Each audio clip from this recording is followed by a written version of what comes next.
Hi everybody, today is September 6th and I decided I'm gonna quick do a video because this might actually be it for half my garden today.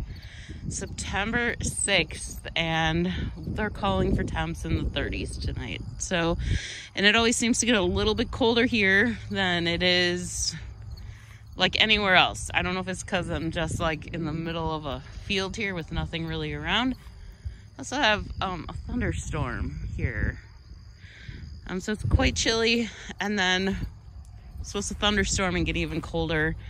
I've already had quite a few nights down in the 40s, like 42.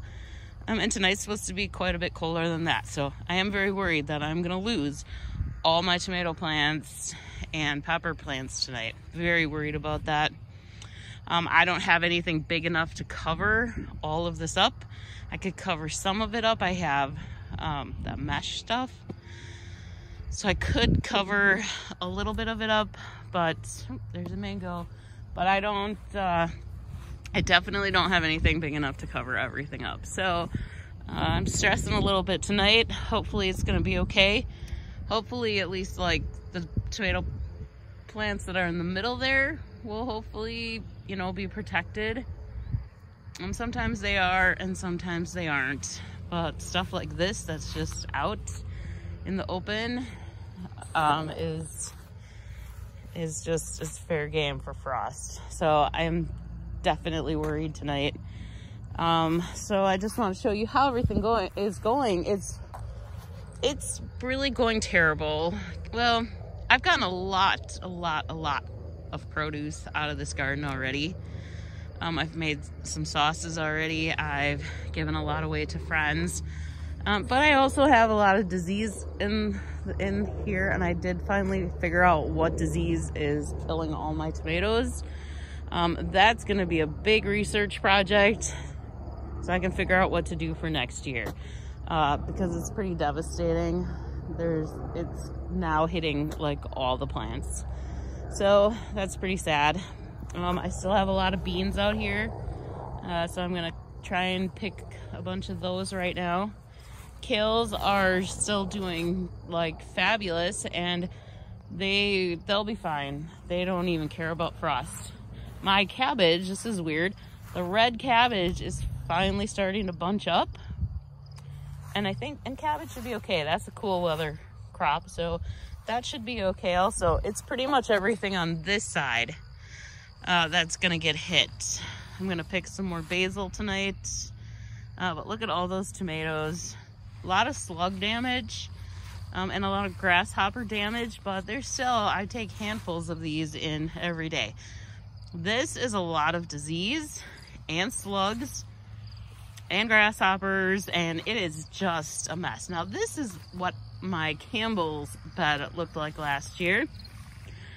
So I think I really need to spend some time fix these beds, but I am going to do a lot of research and figure out what's the best way to approach this. Still tons of tomatoes over there, a lot green, unfortunately. Peppers, tons of peppers. Peppers this year, I've had a problem with blossom end rot, but I finally figured out how to fix that, so I'm working on that. And hopefully next year that is something that I can really watch for and I know what to do about now. That really mostly requires garden lime, but I also need to just get some compost in here, and really all these beds just need to be revitalized. Yeah, that's my problem. I have a lot of peppers though. I mean, everything has a lot of, here, I'm gonna tell you a quick funny story about these peppers. These are purple cayenne peppers, and I also have purple beans. So I gave my mom a bunch of beans and I threw 2 of these peppers in, just, you know, so she could try them. And she called me up and she was like, "What are you trying to do to me?" Because apparently she thought they were beans. You know, she can't see so good anymore. She thought they were beans, so she threw them in with the beans. And was eating the beans and ate a cayenne pepper. And she said it was so hot. She was like, oh my gosh, I didn't know what happened. So I just thought that was funny. So these peppers are good.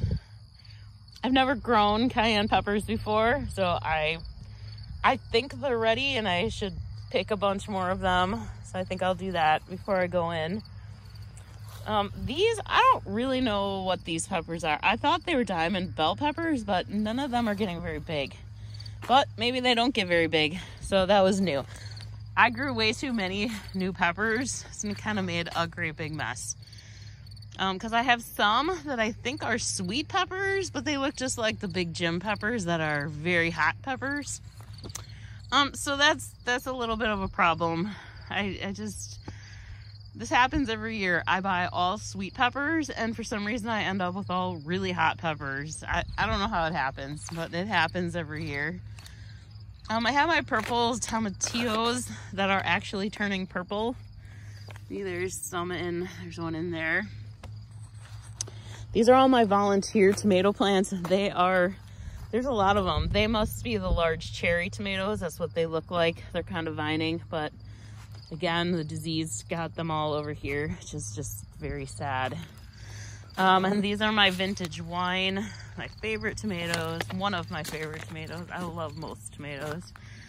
But that's getting this disease, and there's also bugs. There's some worms or something getting in them. So that's just it's been very frustrating. I think the marigolds are doing about the best out of everything. But the bed doesn't look too good. It's all a big pile of weeds. I have gotten quite a few zucchinis. Thank goodness. I'm gonna be sad if I lose all my zucchini plants because I am really enjoying zucchinis. I made some zucchini boats this morning and they were delicious, or last night, and they were delicious. That was like Italian sausage. You brown that up and then you put a little bit, then you take like the insides of the zucchini and cook that with it along with some red pepper and garlic. That was garlic from the garden. And then you mix that all up and get that to cook. And then, Flash is rolling over there. And then you put spaghetti sauce in there.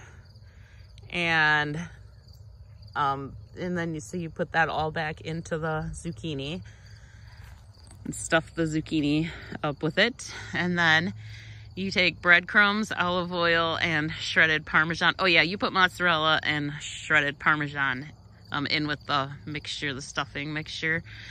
But then you make this bowl with olive oil and breadcrumbs and shredded Parmesan.